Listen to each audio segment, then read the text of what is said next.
Hello everyone, welcome to लक्ष्य air force. तो finally air force ने एक बहुत लंबे इंतजार के बाद एयरफोर्स एक्स वाई एग्ज़ाम की डेट रिलीज़ कर दी है। ऑफिशियली अभी नोटिफिकेशन आया है जिसमें मेंशन है कि 4 नवंबर से एग्ज़ाम से स्टार्ट हो जाएंगे और 8 नवंबर तक चलेंगे। गाइज़, अब लक्ष्य आपके नज़रों के सामने है। मैं समझता हूँ कि बहुत सारे ऐसे लड़कों की ये मेंटालिटी होती है कि जब तक एडमिट कार्ड या एग्ज़ाम की डेट फिक्स नहीं होती है उनका पढ़ने में मन नहीं लगता है। इसमें कोई गलत नहीं है, बट अभी क्या है, it is high time to prove yourself. अब अपने कंफर्ट जोन से बाहर आना है। और आपके साथ मैं सच बताऊं तो मैंने क्या किया था, अपनी स्ट्रैटेजी बना ली थी और मैं थोड़ा गैप, एक छोटा सा गैप लेना चाह रहा था। बट जैसे ही अभी शाम को मेरे पास एक अंकित भाटी स्टूडेंट है मेरा, उसने मुझे एक नोटिफिकेशन भेजा कि सर इस तरह से एयरफोर्स पर नोटिफिकेशन आया ऑफिशियली कि अब एग्ज़ाम डेट आ गई है। तो मतलब मैंने अपनी वो स्ट्रैटेजी मिस करी और मैंने आप लोगों के लिए मैं प्लानिंग स्टार्ट कर दी है। गाइज़, मैं 4 मैराथन, मतलब स्पेशली इस वीडियो के थ्रू मैं बता दूं क्योंकि एग्ज़ाम डेट के वजह से लोग वीडियो पे क्लिक करेंगे, तो उनको बता दूं कि मैंने बहुत फिजिक्स पढ़ाई है अभी तक, मतलब बहुत सारे एग्ज़ाम ओरिएंटेड चीज़ें पढ़ाई हैं। बट अब अगर आप लोगों का सपोर्ट रहा तो मैं कुछ प्लानिंग कर रहा हूँ और वो प्लानिंग आपके लिए बहुत फ्रूटफुल होने वाली है। उसका जो आउटपुट है वो ट्रिमेंडस होगा।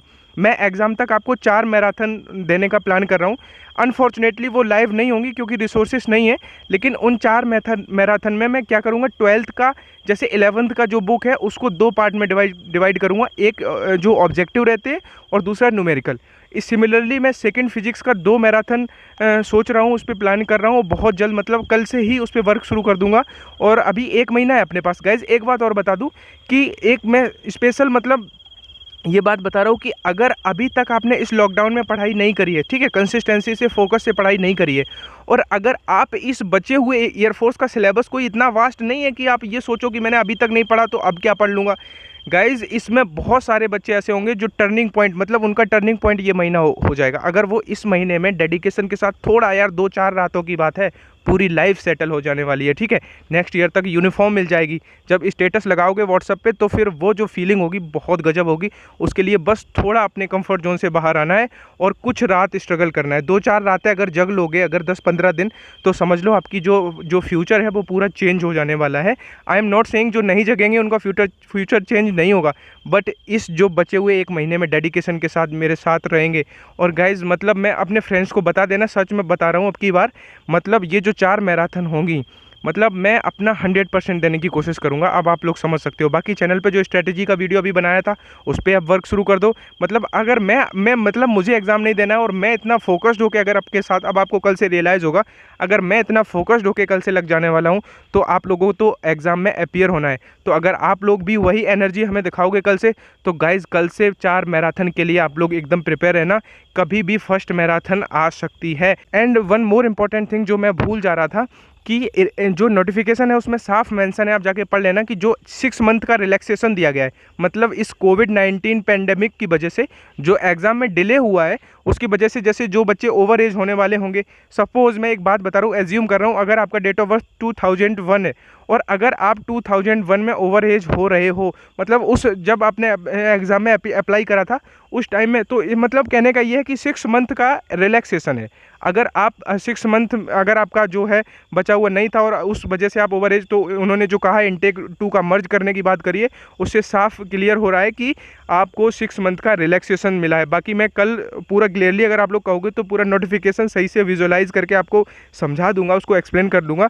मैंने बस यही कहना है कि अगर मैं मेहनत करूँगा तब वो डिपेंड करती है कि आप एंथुजियाज्म हो कि नहीं। अगर आप लोग में जोश है तो फिर बताओ कमेंट सेक्शन में। और इन बचे हुए दिनों में ये गलती मत करना कि अब एग्जाम की डेट आ गई तो कुछ भी उठा के पढ़ने लगो, ठीक है। तभी मैं बोल रहा हूँ कि जो बच्चा स्ट्रेटजी पे वर्क करेगा इस बचे हुए 1 महीने में, सिलेक्शन उसी का होगा। कहने का मतलब ये है कि अब वही चीज़ें पढ़नी है जो सबसे ज़्यादा एग्ज़ाम ओरिएंटेड है, मतलब जिनकी हाई प्रोबेबिलिटी आने की, ठीक है। कुछ ऐसा होता है जो एग्ज़ाम में एक्सपेक्टेड होता है कि इसमें से क्वेश्चन बनते हैं, तो आपको ये इंश्योर करना है कि कौन से टॉपिक इंपॉर्टेंट है, कौन से कम इंपॉर्टेंट है। तो आपको उन टॉपिक्स पे, चाहे वो इंग्लिश हो, चाहे मैथ हो, चाहे वो हो रीजनिंग हो, या जो भी, जिस भी, अगर बाई ग्रुप की ये प्रायोरिटी है तो उसमें भी कुछ सेक्शन ऐसे होते हैं जिनसे क्वेश्चन नेसेसरी होते हैं कि आते ही हैं। तो आपको सबसे पहले अब वर्क करना है, 2 दिन आप स्ट्रैटेजी बनाने पे लगाओ। जो बच्चा 2 दिन स्ट्रैटेजी बनाने पे लगाएगा उसका जो आउटकम है नेक्स्ट 28 डेज़ का वो बहुत गजब रहने वाला है। बाकी जो बस किताब उठाई, एग्ज़ाम डेट आ गई, बस लग गए, कुछ भी जो भी मतलब एक डर के साथ पढ़ेंगे। और बता रहा हूँ, कोई काम करना है हैप्पीली करना है, ठीक है। अगर आप इंजॉय होकर किसी चीज़ को करोगे तो उसका जो रिजल्ट रहता है वो कंपैरेटिवली अच्छा रहता है। अगर आप सीरियस होकर करोगे तो आपको सीरियस बिल्कुल भी नहीं होना है। बिल्कुल ये सोचना है कि मेरे बाजुओं में दम है। और वो कौन सा गाना है कि मिलते हैं कंधों से कंधे, कदमों से कदम मिलते हैं, हम चलते हैं जब ऐसे तो दिल दुश्मन के हिलते हैं। अब मतलब हम लोगों को कंधे से कंधा मिला के चलना है और दुश्मनों के दिल हिला देना है। गाइज़ मैं बहुत एक्साइटेड हूँ। और गाइज़ बस आप लोग अप्रिशिएट करना। उन आपको फर्स्ट मैराथन से रियलाइज़ होगा कि इस क्लास में क्या स्पेशल है। बस मैं जो सोच रहा हूँ वो डिपेंड करता है आपके अप्रिसिएशन में, बस उसमें कमी मत होने देना। बाकी मुझे आप लोगों से कुछ नहीं चाहिए। इस बार एग्ज़ाम में फिजिक्स में लक्ष्य एयरफोर्स का मुझे नाम करना है। नाम इन द सेंस मतलब जो मैंने स्ट्रगल किया है। अब वो डिपेंड करता है आप मुझे लोगों तक पहुंचाते हो या नहीं। जो ये 4 क्लासेस होंगी ये आपको रियलाइज़ कराएंगी कि आपका जो इंटरेस्ट है वो केवल मैं 2 तरीक़ों से जान सकता हूँ, एक तो कमेंट सेक्शन के थ्रू और लाइक के थ्रू। तो अगर आप अप्रिशिएट करते हो और अगर आप कमेंट सेक्शन में हम जितना जोश से, एनर्जी से मैं जुड़ने वाला हूँ कल से आपके साथ, अगर वही एनर्जी और जोश आप लोग हमें दिखाते हो मेरे वीडियोज़ पे, इस पे 1 के लाइक अगर कल तक कर देते हो तो फिर आपको मैं कमिटमेंट कर रहा हूँ कि मैं कुछ ऐसा कर दूंगा आने वाले दिनों में, कुछ ऐसा कर दूंगा जो सिलेक्शन में आपका बहुत बड़ा रोल प्ले करेगा। और ये मैं आपको इंश्योर करा रहा हूँ।